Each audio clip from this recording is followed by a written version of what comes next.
അതിവേഗ റെയിൽപാത പണിയുമെന്ന വാഗ്ദാനവുമായി മുന്നോട്ടു പോകുന്ന ഇ ശ്രീധരന് തിരിച്ചടി. അതിവേഗ റെയിൽ പാത പദ്ധതിയുമായി ബന്ധപ്പെട്ട് ശ്രീധരന് ഒരു ചുമതലയും നൽകിയിട്ടില്ലെന്ന് നാഷണൽ ഹൈസ്പീഡ് റെയിൽ കോർപ്പറേഷൻ വ്യക്തമാക്കി.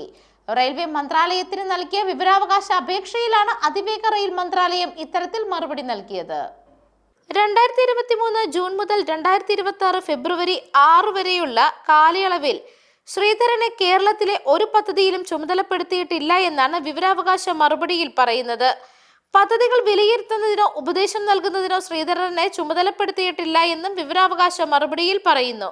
ഇതോടെ കേന്ദ്ര അനുമതിയും ഹൈസ്പീഡ് റെയിൽ കോർപ്പറേഷന്റെയും അനുമതിയില്ലാതെ ശ്രീധരൻ ഓഫീസ് തുറന്നത് എന്തിനാണ് എന്ന ചോദ്യമാണ് ഉയരുന്നത്. നേരത്തെ റെയിൽവേ മന്ത്രി അശ്വിനി വൈഷ്ണവും ശ്രീധരന്റെ ചുമതലയെക്കുറിച്ച് കൃത്യമായ മറുപടി നൽകാതെ ഒഴിഞ്ഞു മാറിയിരുന്നു. രാജ്യസഭയിൽ എംപിമാരായ ഹാരിസ് ബീരാനും ജോൺ ബ്രിട്ടാസും ഉന്നയിച്ച ചോദ്യത്തിനായിരുന്നു അശ്വിനി വൈഷ്ണവ് വ്യക്തതയില്ലാത്ത മറുപടി നൽകി ഒഴിഞ്ഞു മാറിയത്.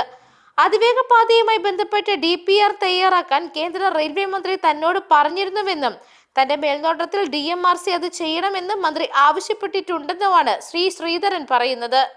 News desk മെഗ്നവിഷൻ.